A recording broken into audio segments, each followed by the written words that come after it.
반가. 안녕하세요. 박용덕입니다. 2024년 제35회 공인중개사 시험 대비 기출 보객이 24회 9번 문제입니다.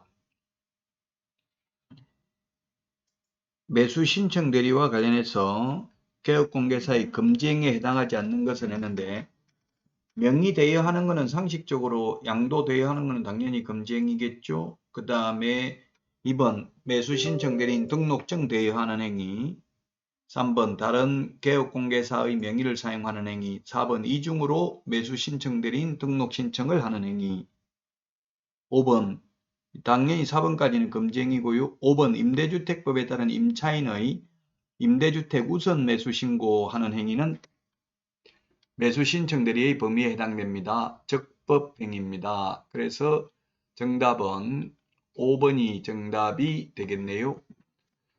할 수 없는 행위가 뭐가 있습니까? 우리 암기 프린터 34번에 보면 있는데요.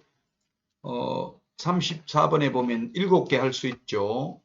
할 수 없는 게 뭘 할 수 없다고 했어요? 소송 대리는 안 된다고 했습니다. 명도소송, 배당이의소송, 항고소송, 기일 변경 신청은 할 수 없습니다. 그러나 매수 신청 보증의 제공, 입찰표 작성, 차순위 매수 신고, 매수 보증금 반환 신청, 공유자 우선 매수 신고, 임대주택 임차인 우선 매수 신고, 공유자 임차인은 우선 매수 신고 지위를 포기하는 행위 등은 할 수 있습니다. 7가지는 할 수 있습니다. 따라서 5번은 매수 신청 대리의 범위에 속하는 것입니다.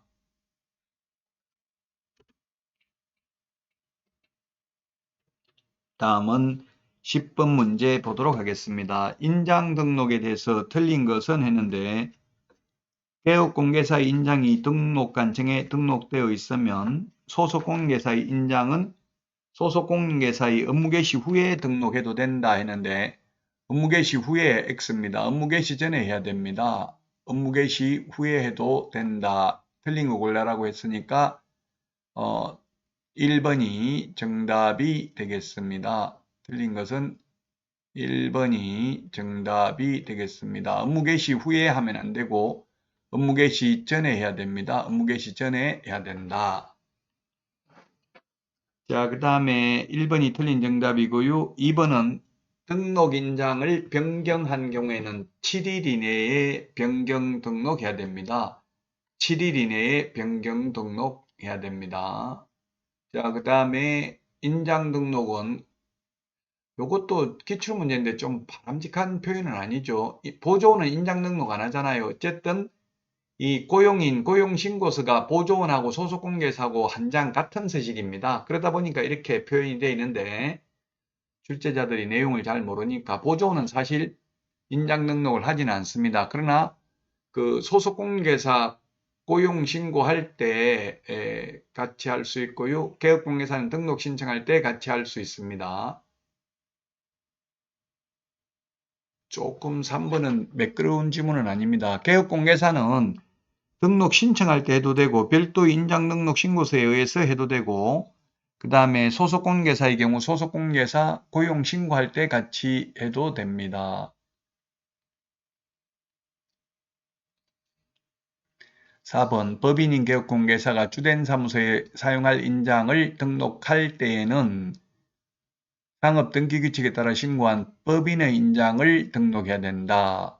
예, 그렇습니다. 법인 대표자 인장을 등록하는 게 아니라 법인의 인장을 등록해야 됩니다.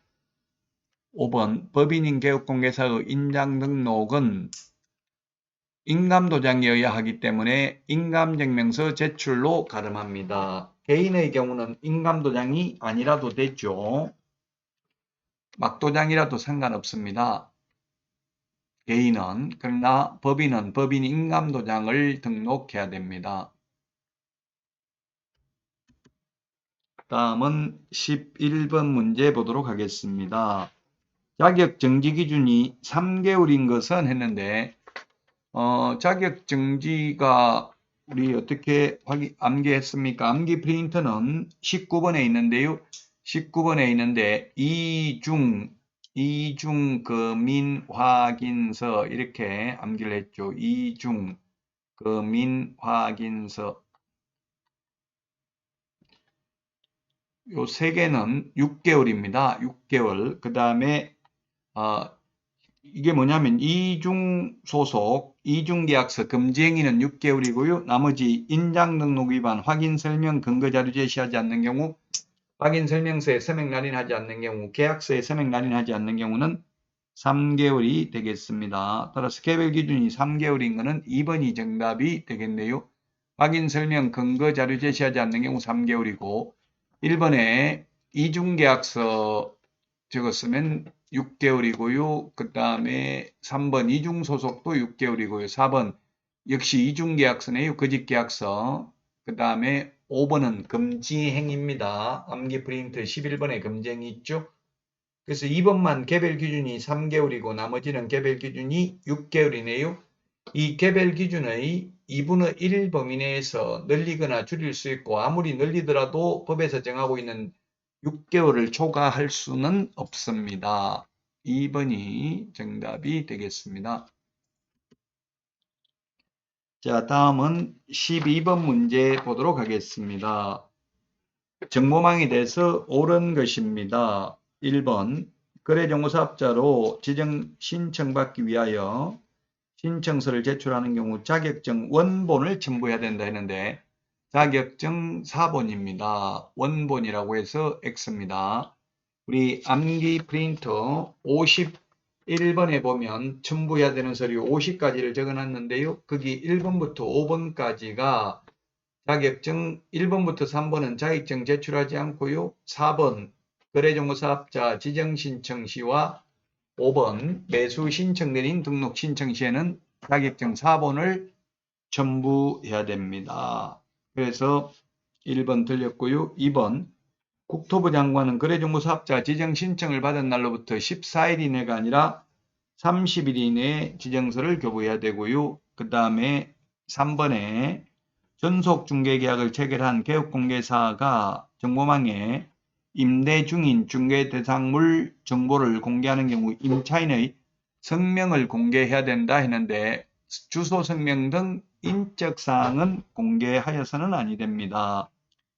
4번 거래정보사업자로 지정받은 법인이 해산하여 거래정보사업의 계속적인 운영이 불가능한 경우 국토부 장관은 청문을 거치지 않고 사업자 지정을 취소할 수 있다. 예, 맞습니다. 해산됐으면 법인 없어졌죠? 청문이라는 것은 들을 청, 들을 문, 듣는 게 청문이라고요? 듣는 게 청문인데 해산하고 없으면 개인 사망이나 법인 해산이나 마찬가지잖아요. 예, 들을 사람이 없기 때문에 청문을 안 해도 됩니다. 사망 해산의 경우에는. 자, 그 다음에 5번 문제 보도록 하겠습니다. 거래정보사업자는 개업공개사로부터 의뢰받은 중개사물의 정보뿐만 아니라 의뢰인의 이익을 위해서 직접 조사한 중개사물의 정보도 공개할 수 있다 했는데 안 됩니다. 반드시 이 의뢰인한테 거래정보사업자는 개업공개사한테 받은 정보만 공개해야 됩니다. 왜냐하면 정보망이라는 것은 개업공인중개사 상호 간의 정보를 교환하는 체계입니다. 개업공개사 아이디 패스워드로만 로그인 가능합니다. 만약 의뢰인한테 직접 받아서 정보를 공개하면 그건 직거래 사이트죠. 따라서 우리 네이버 부동산, 직방 이런 것들은 직거래 사이트이지 정보망은 아닙니다. 일반 국민들도 다 정보를 볼 수 있잖아요. 자, 이번 시간 여기까지 하고 다음 시간에 찾아뵙겠습니다. 여러분 다음 시간에 만나요. 안녕히 계세요. 안녕.